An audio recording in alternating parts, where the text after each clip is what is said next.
Had he ever thought his own neck might end up in a noose? Public executions were fascinating to the people of 17th and 18th century England. In order to have the opportunity to see the law exercise its ultimate power over man, the power to take life, people would flock in from all over London. The poor arrived on foot and the wealthy by carriage, to see the wretched plead for their lives. No pains were taken to spare the public the crudeness of the death penalty. A particularly barbaric highlight was having the executioner, most likely a large specimen of a man, actually carry the condemned up a ladder to the noose. There the hooded figure would place the neck of the condemned in the noose. The victim might be given an opportunity to speak his last words, to plead for his life, or to ask forgiveness. Or he might simply have the rope tightened around his neck, and be dropped to his death. 1. If he was lucky, the convicted felon's neck would break immediately, and he would be spared the horror of suffering a slow choking demise. If the convicted was able to manage it, he might tip his executioner beforehand, ensuring that the executioner would use a longer rope, and thus hasten the death. If the condemned didn't have any 48 under a black flag 49 money, he might have family or friends present who could rush in to pull on his hanging legs, so that his suffering would end faster. In all, hanging was wonderful entertainment. At Tyburn the weekly hangings drew 200,000 spectators. They would gather the night before outside Newgate Prison to drink, dance, and fornicate in the streets. In the morning the crowd followed the condemned in a parade through the streets of London, all the while cheering or jeering at the unfortunate criminals. The wealthy would pay as much as £10 sterling to sit ringside and eat and drink during the execution. This event, which might be the ancestor of the modern tailgate party, was so popular it became known as the Tyburn Fair, and the rulers made a very unpopular decision in finally ending such spectacles in the mid-19th century. A pirate could expect treatment worse than that of the common criminal. On occasion the executioner quickly cut down the hanging pirate, and disemboweled him while he was still alive. His entrails would be burned before his eyes, and if he survived any longer, he could be drawn and quartered. Women were spared from this indecency, because they were considered the fair sex. Instead they were burned to death. On Friday, May the 23rd, 1701, it was William Kidd's turn to provide the entertainment. The stairs at Wapping would be his place of justice. The body could be displayed for all those who travelled the Thames to see. Kidd had no plans to repent, and no plans to ask for mercy. To the end he told all who would listen, that he was the pawn of wealthy men.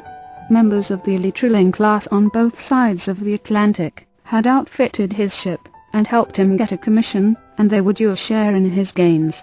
But none of his wealthy backers was called before the judge. None of his elite partners stood before the executioner. All were at home in landed estates, breathing a sigh of relief that they would not be tarnished by their ruling Kidd's crimes. 2 Kidd himself was once a man of property, an owner of real estate on what would become the financial capital of the world, Wall Street. He was not a career criminal, although he was certainly not without blame. He simply thought his ties to the men who pulled the strings of colonial 50 piracy. A merry and a short life New York government allowed him to get away with murder. But the political tide had turned. Piracy against the Muslim trading partners of the East India Company caused trouble for many who had been shareholders. While Kidd plied the seas for booty, a power play in London put the interests of the East India Company above those of other would-be adventurers. Pressure was applied to those who interfered. Kidd was the scapegoat. The ties he relied on to protect him instead cut him loose. To his surprise, Kidd was separated from those who commissioned him. Now a convicted pirate, Kidd was at the dock in Wapping.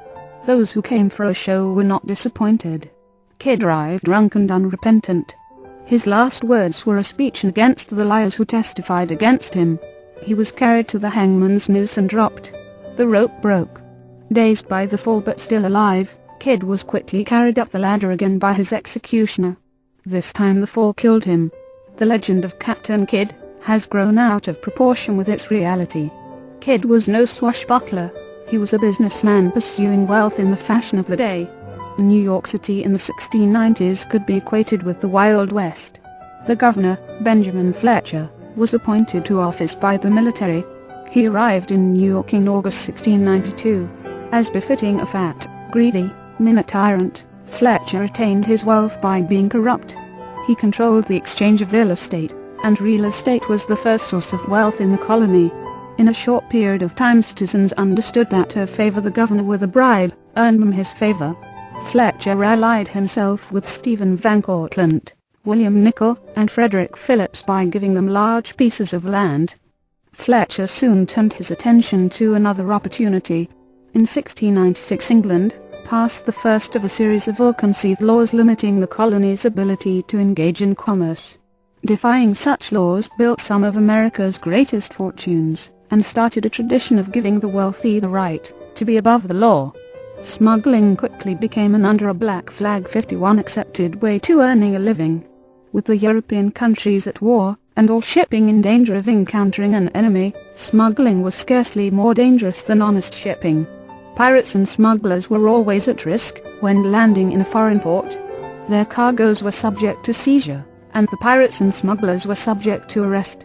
Governor Fletcher provided a safe haven for all who were willing to pay his personal tax. This bribery greased the wheel of commerce, and New Yorkers were able to get imported goods from anywhere in the world. Local shops in the small port city offered goods from exotic places around the world. Items such as teak furniture, Oriental carpets, and Madeira wine could be found beside the simple homespun goods of colonial New York. Currencies of European and Asian countries were exchanged by the English, Dutch, French, Jewish, Irish, and Scottish settlers in the city, which was already a melting pot. Elsewhere the British, French, and Dutch men of war preyed on the smuggler and legitimate shipper alike. In New York City, all who paid Fletcher's fees were safe. Fletcher, who undertook to mine all the known veins of gubernatorial graft, and to stake claims on some new ones, three backdoor forms of crime. Fletcher found a way to profit from all aspects of pirate commerce.